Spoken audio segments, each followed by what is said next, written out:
Bismillahirrahmanirrahim. Assalamualaikum warahmatullahi wabarakatuh. Salam literasi. Selamat berjumpa lagi di video Leksan Bedas Kabupaten Bandung tahun 2025. Perkenalkan, nama saya Siti Faiza Ramadhani Atsania dari kelas 4B SD Negeri Gria Bandung Indah. Tantangan Leksan Bedas bulan ini yaitu mewawancarai MUA yang ada di daerah saya. Yuk langsung saja kita ke sesi wawancara. Halo Kak, selamat siang. Saya izin wawancara ya?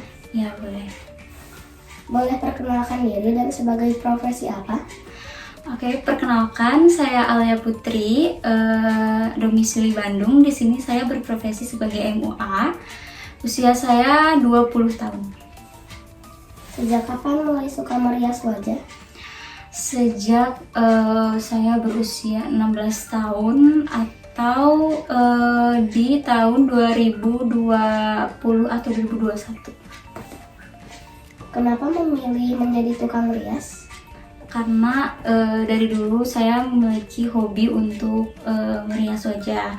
Awalnya iseng-iseng belajar, sampai akhirnya saya coba buat dandanin teman-teman, kemudian rekan-rekan sekolah saya, sampai akhirnya mereka kemudian meret harga untuk jasa yang udah saya lakuin untuk merias wajah mereka.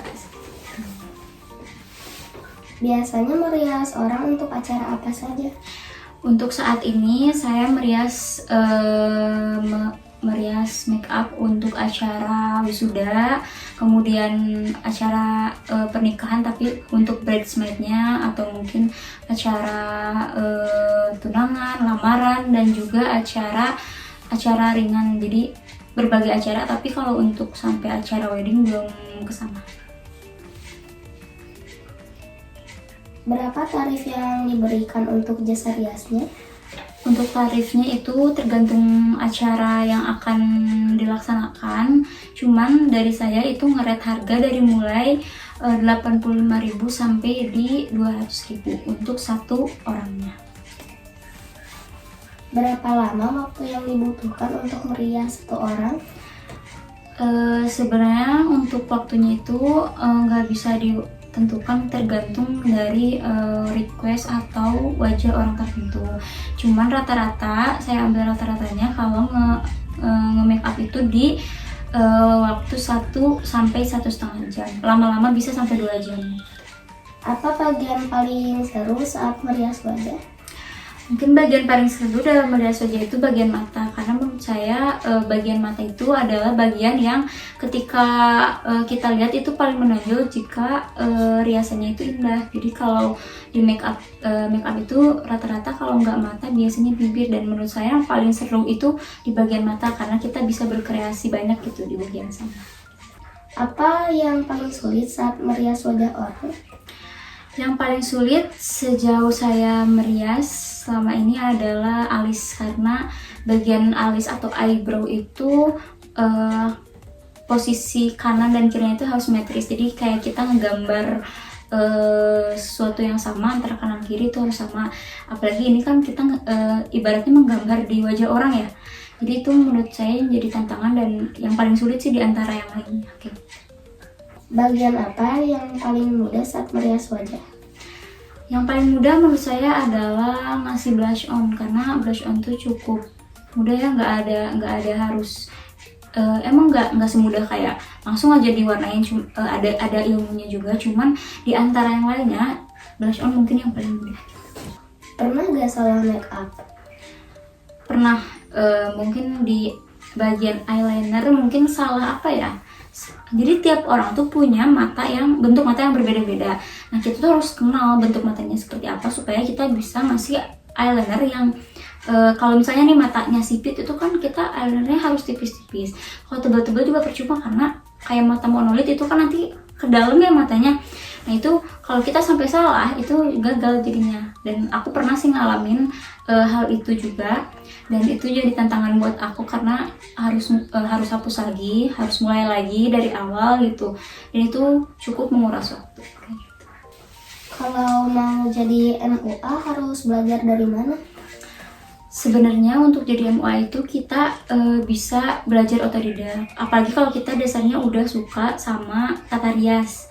Kita bisa belajar dari, kalau otodidak kita bisa belajar dari video-video tutorial yang ada di sosial media atau mungkin yang ada di YouTube.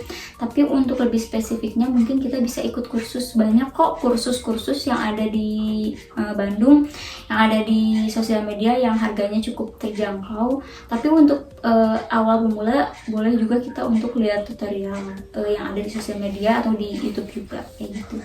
Pernah gak merias orang yang gak mau diem? Ya pernah, waktu itu sempat ngerias. Biasanya yang gak mau diem itu yang anak kecil ya. Biasanya anak kecil kan kalau didandanin itu kurang nyaman, jadi dia nggak diem gitu. Banyak gerak-geriknya ketika lagi di matanya di rias, dia matanya nggak diem, atau misalnya lagi di lipstick dia kepalanya nggak diem. Jadi pernah dari itu salah satu tantangan aku sebagai MUA untuk mengatasi hal tersebut, gimana caranya supaya make up tetap rapi meskipun si klien ini nggak diem gitu. Ujian seperti apa biasanya yang didapatkan dari orang yang sudah di make up wajahnya? Biasanya klien aku itu ngetestimoni ya, ketika ya hasil make upnya bagus kak gitu, terus kak ini make upnya awet nih, sampai aku tadi nangis-nangis sampai keringatan tapi make upnya masih tahan, gak longsor. Kayak biasanya kayak gitu kalau klien-klien aku ngasih ulasan tentang hasil make up aku sendiri. Apa impian kakak sebagai tukang rias? Impiannya sebenarnya pengen lebih nge-upgrade skill yang aku punya, mengikuti tren make up yang setiap tahunnya itu pasti beda-beda ya. Dan cita-citanya ya pengen sukses dan banyak banjir orderan juga sih, itu sebenarnya cita-citanya. Pengen lebih banyak dikenal juga hasil dari riasan aku. Oh begitu ya. Apa pesan dan kesannya selama menjadi profesi ini? Pesan dan kesannya seru, cukup penantang, meskipun itu adalah hal yang menurut aku hal yang aku suka, hobi aku juga. Tapi banyak banget selama aku kerja, selama jam kerja menjadi MUA itu banyak banget aku nemuin karakter-karakter wajah orang, kemudian karakter-karakter orang tersebut juga seperti apa, pengennya apa, ada yang cerewet, ada yang pasrah aja pengen dandanin. Itu benar-benar buat aku berkesan sih, dan menurut aku itu adalah hal baru di hidup aku dan cukup seru banget sih buat aku. Oke, baik, terima kasih kepada kakak Alia telah menjawab pertanyaan dari saya. Sekian video Alexa Bedas bulan ini. Wassalamualaikum warahmatullahi wabarakatuh. Dadah.